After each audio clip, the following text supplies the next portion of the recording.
Welcome to Bankomat Automation Private Limited Company. Turning on a note counting machine. Detect fake notes, UV, ultraviolet light, MG, magnetic ink detection, IR, infrared detection, sort mode. Sort mode on a note counting machine is used to detect and separate banknotes that are different in denomination. Batch mode.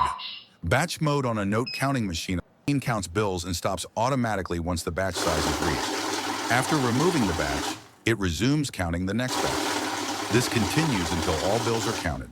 The machine counts bills and stops automatically.